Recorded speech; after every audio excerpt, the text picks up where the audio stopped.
Ladies and gentlemen, welcome back to the Couch Channel. After the wilderness incident, I've decided to go to this remote settlement in hopes of recruiting more of these guys for the Scarlet Chorus and making up for the fact that I killed their leader even though they said they wanted him alive. So, you know, hopefully, yeah. So combat is visceral and very difficult. Convince the settlers to join the chorus. What, do you have a wound or something? Oh, you do have a wound. So we will, before we go to another definite battle place, we're going to have to. So we need to convince them to join the Scarlet Chorus. What is this place? This is a dinky little village, man.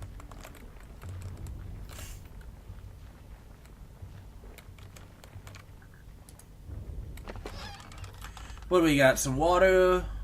Got some cheese. Got a bronze war mace. We'll go through all the weapons later. I don't think that one is. Hello? As you step into the center of the village, you feel as if you're being watched from all angles. The distant patter of feet echo off the walls of the small and seemingly deserted village. I am Fatebinder Lennius. I've come to discuss your conscription to the course. Cooperate and you won't die. No need to hide. I have no desire to fight, merely to talk. Show yourselves. Let's do this one. The wooden beams on the rooftop to the north creak under someone's weight. A tree rustles behind you. If you wish to hide in your homes, I'm happy to burn the place. I've come to offer you redemption with the Scarlet Chorus. I'm doing my best to try and save you all. Feel free to help me with that endeavor. A voice bellows from the rooftop with a cackle. Go home to your Overlord! You guys don't want to do this. Sorry, friend, but you won't be leaving here in one piece. We'll send you your head back north. I want your folks to see what happens to those who invade our lands. Okay, well.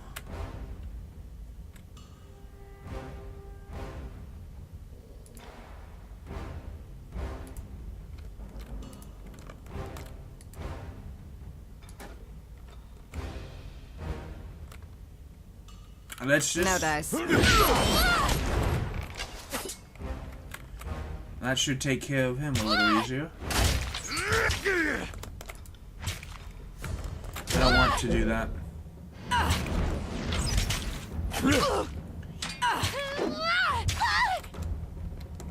Can I change weapon sets with her so that she can...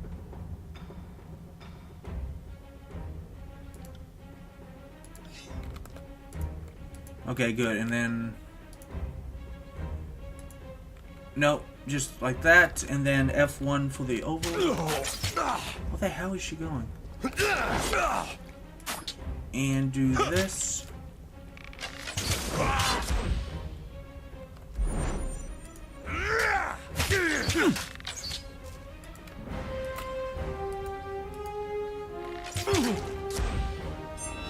There you go. Now we're going to change your weapon set. I'm sorry, back down to this. What is this? Battle stance.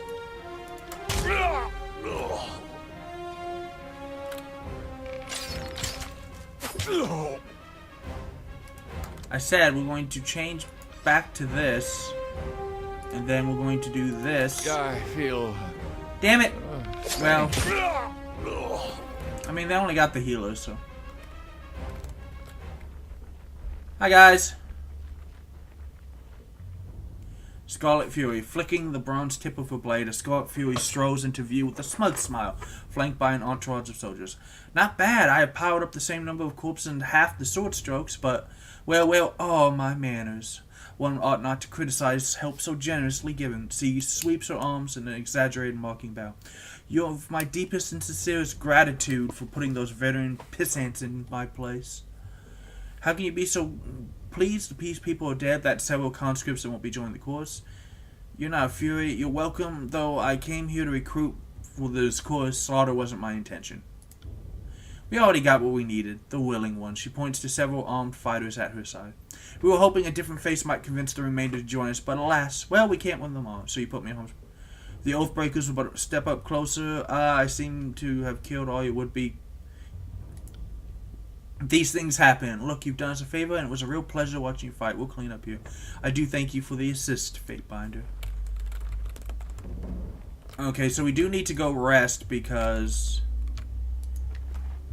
Ooh, we got armor. Well, it's broken armor. We got a Viridian bow.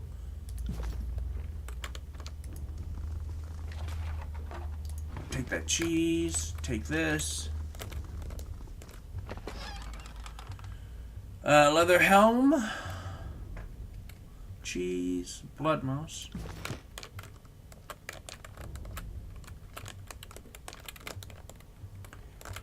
And I want to go over here.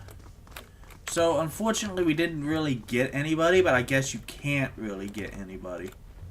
They did say they already got the willing ones, so... Okay. So that's good. We still have 7 days before the time limit we were given. So before we go here, I want to go back to the Scarlet Corps camp. It takes 5 hours to walk. We really do need to... We need to rest.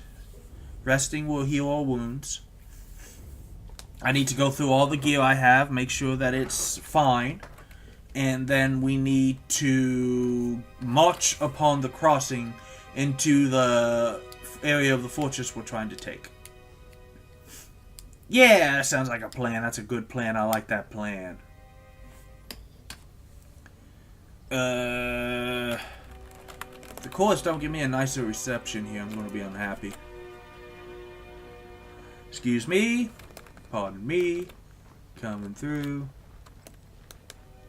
Now, where can I sleep? Ah, there we go. The hell are these things?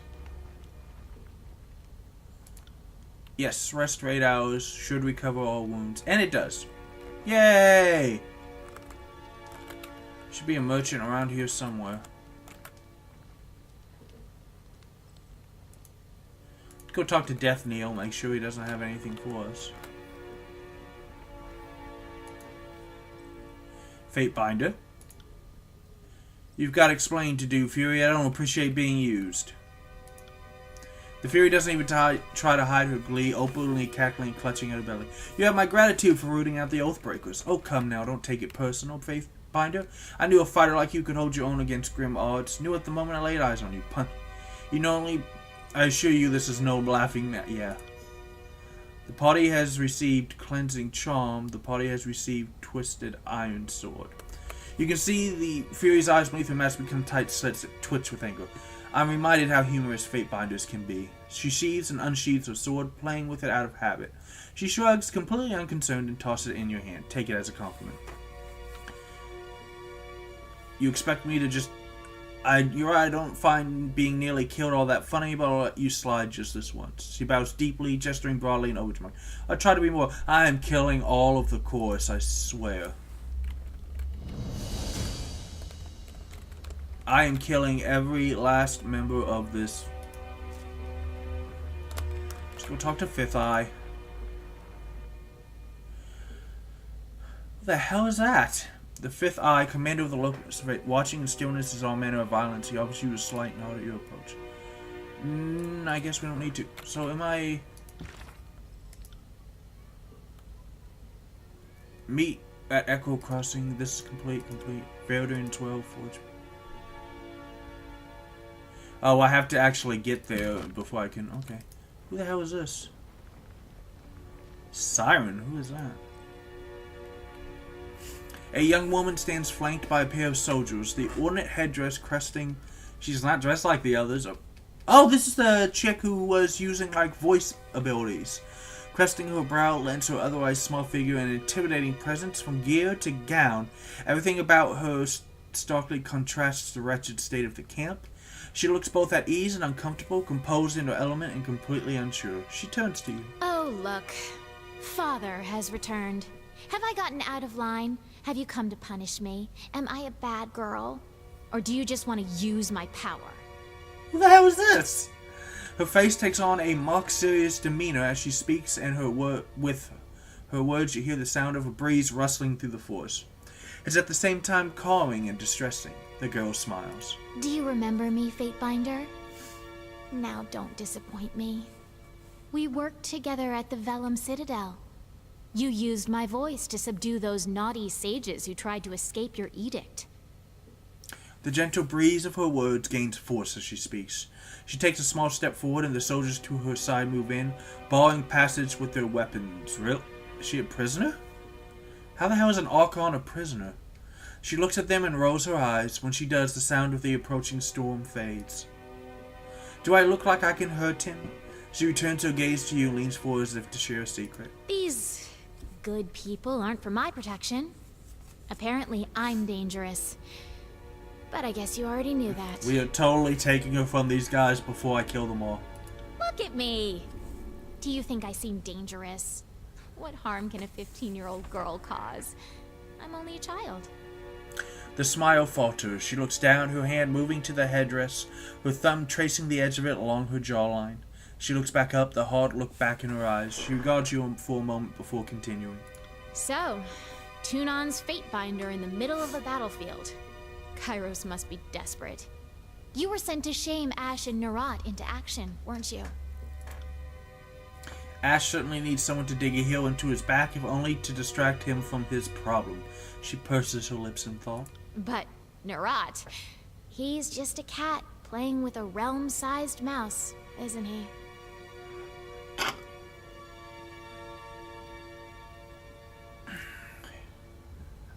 What are you suggesting about Nerat? What? Oh, never mind. There isn't anything interesting happening in camp, and the solitude is making me paranoid.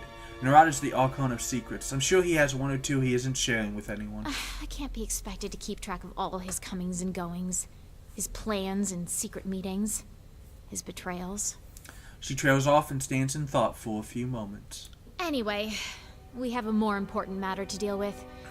There is something you can do to assist me. Sure, why not? From the corner of your eye, you can see Verse cup her hands to her ears, turning her head away from Simon.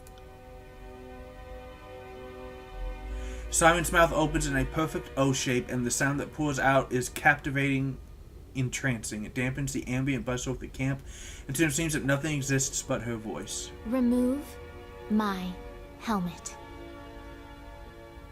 Oh, I have enough lore to not do it. What are you trying to do to me? Really? That's it? How disappointing. It was worth a try, I suppose. Though it appears to have been a colossal waste of effort. I don't know if I like her anymore. She sighs and gives a sheepish smile. I hoped you would assist me in a delicate matter. But it appears you're more nuisance than help. I have no further use for you. Perhaps later. You're dismissed, Fatebinder.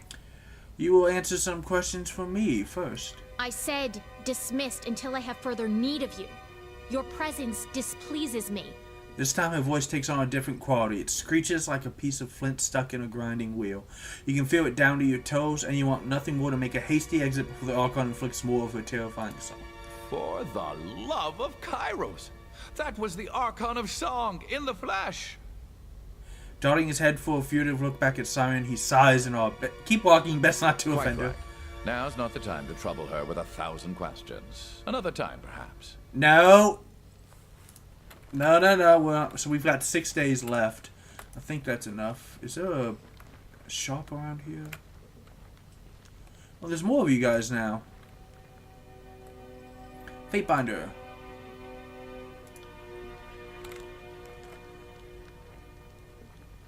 Is there not a these guys don't have a shop?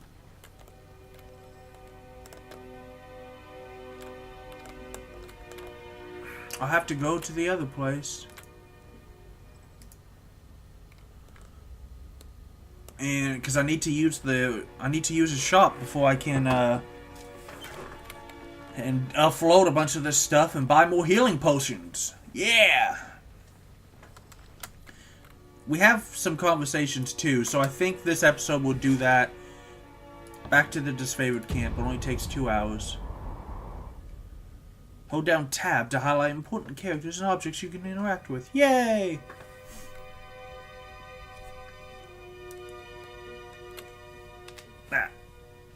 And so we'll do a lot out of the conversation lore too. I want to make sure I talk to my party, of course. There was a merchant right here, I believe. Yeah, right here. What can I do for you? See something you like? Let me see your wares. I've already done that.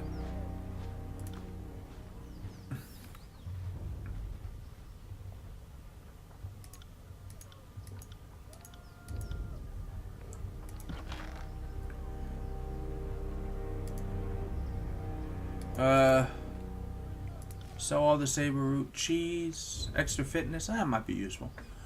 Rot spear.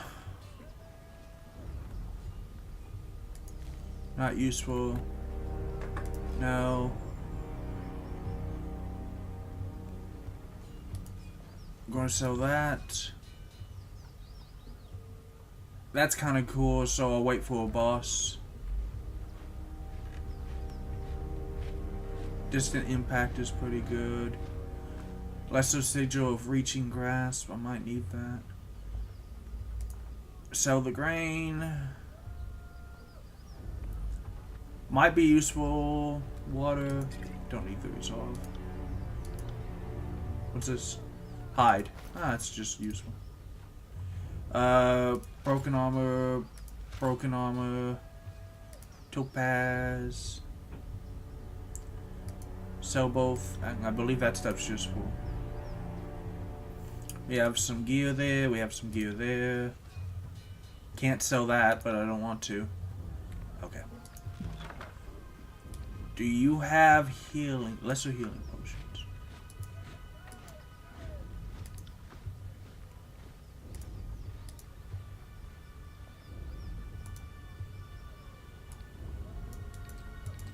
Oh, he only has... Wait, I think these are the extra ones I have, so that's not helpful.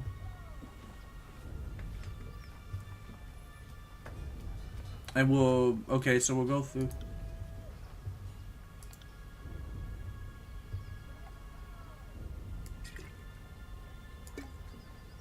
We'll just take all of his healing potions. Trade. Okay, so we do need to... Now that that's done, I need to go into their inventory...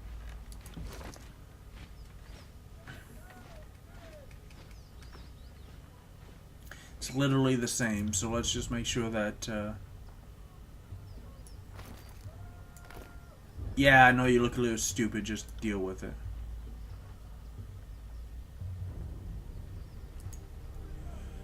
That's kind of cool, so I'll keep that. Immunity to poison.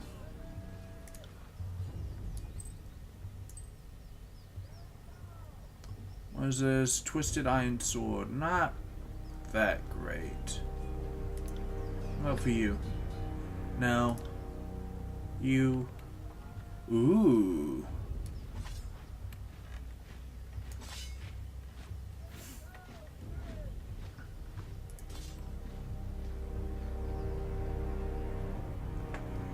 Bronze sword is weaker.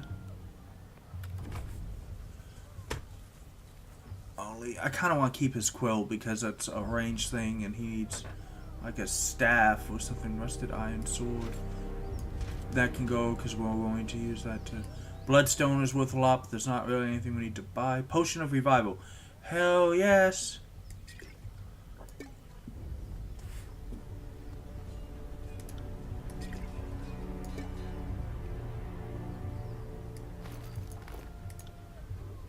No. All of his stuff is locked. I can't really... I wonder if I can improve his armor at any point in time. Less recovery, more precision.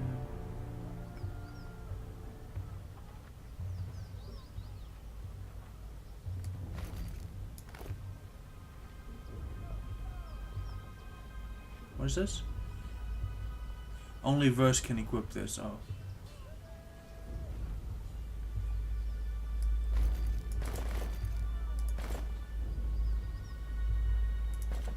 Was that mead? Go here. Crimson Spear armor. No. Can't equip. No. That can go here. Bent bronze dagger's not needed. Go put the... Because we can only carry 4 potions in a slot pit. There you go. So I'll be able to make sure I have plenty of potions. I might as well put that in. It might be useful at some point. That item cannot occupy. What does this do? Huh, how strange. Okay, so let's do these conversations.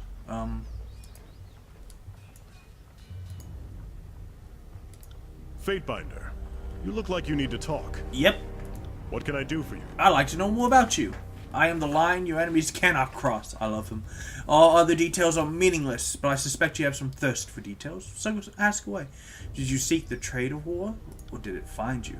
Both, I suppose. I knew fighting was in my blood, and the disfavored offered me a chance to use my skills to bring peace. Otherwise, I'd have wound up some brigand or enforcer to a crooked merchant. He taps his scabbard, looking away in thought. You think Ash and his legion bring peace? That's cute, but it doesn't hold water from where I'm standing, big guy. I've seen them spill as much blood as any chorus gang. Oh, verse. You've clearly been too busy sacking villages and stealing crops to notice how a proper army conducts a war. We sow order, not discord. I'll say nothing. Enough of this. You're making us look foolish before the Fatebinder. May I continue my story, or do you plan on interrupting again? Barrack waits until Verse makes a rude, dismissive wave before continuing.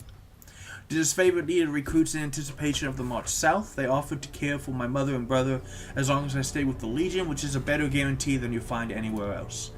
I was an elite fighter as far as most were concerned, though still green by disfavored standards. Luckily for everyone, my skills improved under the Iron Marshal's rigorous training.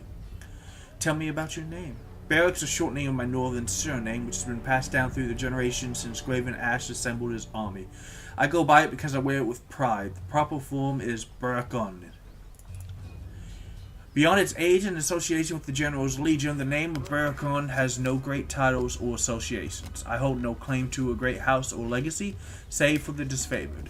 They are all the kin I need. What's the story with your armor? It is a symbol of Kairos' will, one that I am not likely to forget. I found this armor. Perhaps it would be better to say that it found me during the Edict of Storms. What happened during the Edict of Storms? When we heard that Kairos would proclaim the Edict, we rushed into the field to battle the forces of Starwater. I was shoulder to shoulder with some of the Legion's most decorated veterans, and my pride blinded me to the danger. Our march was a hasty one. A cohort of disfavored soldiers vanished in the second year of the war. Among them, the daughter of Graven Ash. After a long silence, we learned that she was held in the fortress of Sentinel Stand. Go on. This is awesome. As we surrounded the citadel, I heard the opening peals of thunder, as did the scout I was busy trying to kill. Then the winds hit like an avalanche. Many of us begged Kairos for deliverance. What else were we to do? The winds knocked the legs of our offensive out from under us. All the decorated soldiers I brought to the battle were swept up and dashed to pieces, their armor and bodies mixing with the dirt of a tornado that spun in maddening revolutions. Damn thing chooses the moment to go dry, and with so few survivors to recount the edict. Bah! Nantry shakes his quill and presses it hard against a scrap of parchment, imploring it to write. A piece of the citadel wall broke off and nearly crushed my skull. I only remember a few scattered moments from the storm, like the flying bits of bronze and iron cutting my flesh, the severed limbs of fallen soldiers tumbling through the air. Eventually, I woke up, thinking myself trapped under rubble. When I rose and felt like I was buckling under my own weight, that's when I realized I was stuck, right and truly stuck inside this heap of scrap. What happened to Ash's daughter? She was trapped behind the walls of Sentinel Stand, imprisoned by Kairos' storm as well as the fortress itself. 1,000 soldiers standing shoulder to shoulder could not have entered those winds to rescue her. How did you survive? That is a mystery to me as well. Did Kairos hear my plea for mercy? Did this heap of scrap metal protect me, imprison me, punish me? He rubs the back of his helmet with his gauntlet hand, a pantomime of a gesture his armor prohibits. I don't have enough fingers or toes to count the possible reasons, so I try not to dwell. You're genuinely stuck in there? Haven't tried taking them off? I made attempts in the past, even had one of the beast haulers pull on the helmet while another pulled on my boots. The men and the Phalanx have taken great pleasure in trying to find ways to liberate me. In time, I grew weary of the struggle. Sometimes I hear that removing the armor would be to question Kairos' judgment and to risk a more odious curse. Looks like pretty solid protection, dude. That would be an understatement. If only it protected me from foolish questions. Barrack regards you in such a way that you can tell he's rolling his eyes. A forlorn sigh escapes his helmet. Do you handle your own repairs? I try to keep the surface oiled to slow the spreading rust, and I bend the plates from time to time, but repairs, maintenance, no. If you have any idea how to better maintain this situation, there's got to be a way to upgrade it, or else, I don't know. Back to my questions about you. By all means, as with the disfavored, I assume you grew up in the Northern Empire? That's right, I grew up in Battle's Rest, then trained at Fort Resolution before they marched me out to support the 2nd Cohort. I hope to spend my resting years in Freton's shores, unless, of course, I die in glorious battle, which would be preferable. My mother is good with the soil, my father with rings. He spends much of his time away on one merchant's errand or another. Still, I'm lucky to say they're both alive. Let us speak of something else. Would you like to discuss removing your armor? He looks at you for a very long time. His expression is unreadable as ever. Though we are encouraged to couple and mate within the Legion, I don't consider you one of my cohorts. I think I'll decline. I wasn't talking about sex, Barrick. You weren't. Forgive me. It's been some time since anyone made an advance. I'm long out of practice, as you can see. He knocks on his iron codpiece with a resounding clang. Suffice it to say, my armor and I will not be separated for the time being. When the war is over, perhaps Tunon will lend me one of his forge-bound. Until then, here I remain. My armor saved me from the destruction of Stalwart, where thousands of others lost their lives. Such great lore. So you can see why I continue to wear it. For the time being, we will not be separated. Are you comfortable in there? I have somehow developed enough calluses that I can sleep at night, but I wouldn't call that comfort, would you? This is my armor. It has everything it needs and more. Purpose, meaning, strength. If it were comfortable, that would only take it away from its other qualities. Do you even want it removed? I will not speak of this now, Fatebinder. Please consider the topic closed. As your commander, I am concerned about the state of your uniform. I gain loyalty, yay! Damn it, you were right to be concerned. My apologies that you needed to pull rank. It was wrong for me to withhold information. Barrick, you're good people. I don't need to tell you that this suit of junk is a little pain in my ass. Half broken, smelling of a midden, and perpetually jabbing my side with some Kairos be damned caltrop. Those dusty plates may not be up to standard, but they served as favored well enough on the battlefield, if only to intimidate the enemy. Better for me to endure this condition than to shriek an advantage. Considering that I wore this as I marched across the bones of Stalwart, that was my burden growing heavier with each step, I have no desire to leave it behind. It's a lesson, a reminder, and yes, a prison. But all those things make it something more. It's an armor fastened in ideas, Lantry mutters to himself soberly and commits a few words to his manuscript. Oh god, I've got a real bunch of misfits. These plates have something of me in them. They are as wicked as a bramble patch, as stubborn as a fortress, and hopelessly flawed. At present, removing my armor is not an option. If that ever changes, I suspect that the tiers will tremble with the impact of my collapsing fortification. What a day that would be. What does Graven Ash think? I suspect that he doesn't. Not to besmirch the great general, he has larger matters to consider than any one soldier's woes. His shrug sends a puff of debris clattering to the ground. How long do you think it can last? The armor hasn't shown any signs of weakening, and my maintenance regimen is all that keeps it from rusting solid. Were I to stop applying oil and give in to entropy, this shell would harden to a degree that no forge master has ever seen. I think it very well stand for as long as the old walls, with my skeleton peering out from the depths, and someday not even that. Now isn't that a cheery thought? Yeah, tell me about what you can and can't do. I can strike fear into the hearts of our enemies and protect a shield wall with my very body. What more do I need? How do you vacate your bowels? Let us say I manage and manage poorly. The parts of this misgotten thing I can reach are in better repair than the ones I can't. How do you take pleasure from life? Are we actually... Oh, I'm sorry.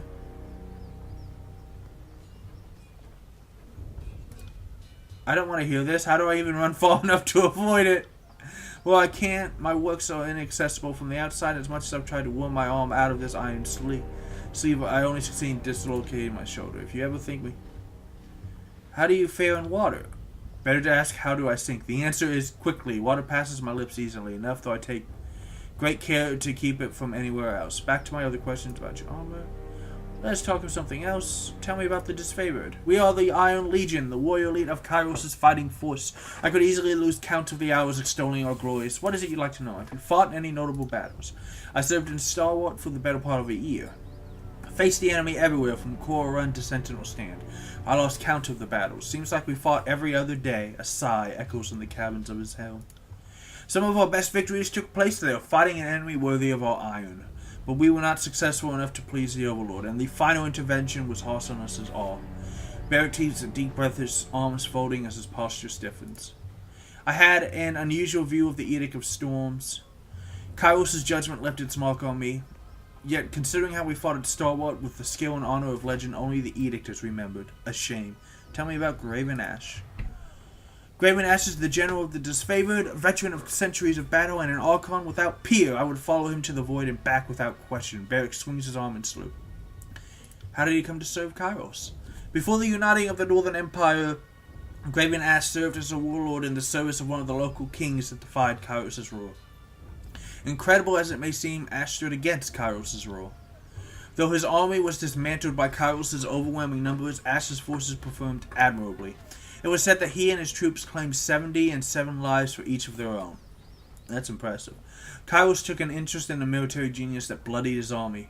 Graven Ash was summoned to a conclave of the Archons, and though he was sent in chains, he left as an Archon, having been granted a position of power in Kairos' great host of war. Thus the disfavored were born. All of us trace our line back to those warriors that impressed Kairos with their will and tenacity. The only difference is now we fight on the winning side. Though the general seldom speaks of it, I know that Ash humbled himself in order to spare his troops the brunt of Kairos' punishment. His loyalty to the old blood of the North is beyond question. He made the right choice to save his troops. Yeah, there we go, get some loyalty. And he would make it again to save any of us. There has never been a more devoted and attentive leader. Beric makes a proud fist and steps to a salute with a forceful clatter of pots and pans. What else do you know of his past? I follow him into battle. I am not his personal scribe. And if I did know more of him, it would not be my place to stay. As an Archon, what kind of magic does he wield? Ash works his magic through us, his soldiers. When we do battle, Ash seems to know the events even before our runners have given word. Most importantly, though, he protects us. It's a bit tricky to explain unless you've experienced it. I can think of countless times I've been struck by a spear, or hit with an axe, or even run through with an arrow. In each of those moments, the pain and injury just cease to be.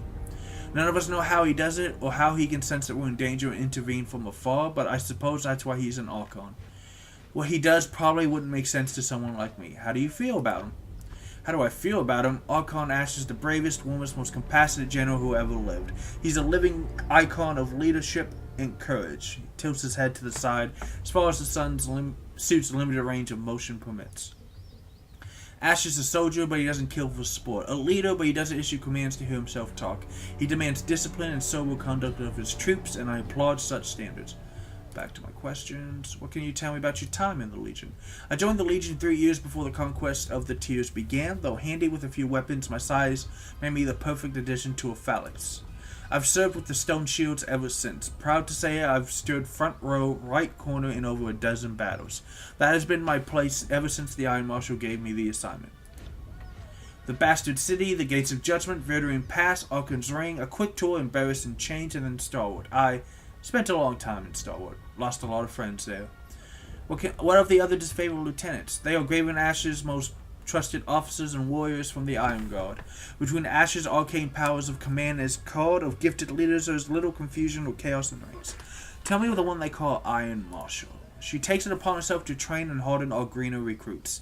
Not only that, she has a keen eye for talent and how to foster it for leadership. She is the youngest member of the Iron Guard. Her family line served the disfavored back before Ash bowed to Kairos. Say what you will of how many seasons she's weathered, her lineage is impressive beyond minutes. What of Kern's disciple Radix? An Earthshaker who swore service to Kern a few years before the conquest. Since Kern is gone, the cult now follows Radix. Unlike his Archon, at least he knows how to follow orders. To his credit, Radix seems to appreciate the honor of fighting alongside the disfavored. Kern was always peeved to being invited in the glory. The mages seem a necessary complication. They are insubordinate and can't lug their own supplies, but I would not want to go to war without their spells of tremor and leaping storms. What of the Scoutmaster Merrick? Merrick is a devoted leader, and Ash seems to hold his counsel in high regard. Both set their troops ahead of themselves, which I'm sure is why they work so well together. He's no magician, but he does have a special connection to his warband, and they are entrusted with the most important scouting assignments. They say he can see what his scouts see, hear what he hears. What of the veteran warrior Veramus? He is the finest of us, second only to Ash. Veramus is an Evelkus, a soldier who lived to see the end of his term of service. It's rare for anyone to survive that long, much less willingly return. These days he lends his tactical expertise to Graven Ash, though by all rights he should be enjoying his twilight leads in a seat of honor and dignity. Back to my questions on the disfavored. Why didn't the Legion prevent the uprising of Verdant? Well, I think that's a question you have to ask the Scarlet Chorus. They too were charged with ensuring the locals remained vanquished in arms. Barrack lunches forward as he speaks. I would say the Verdant Guard, the only guilty party, was their rebellion after. What?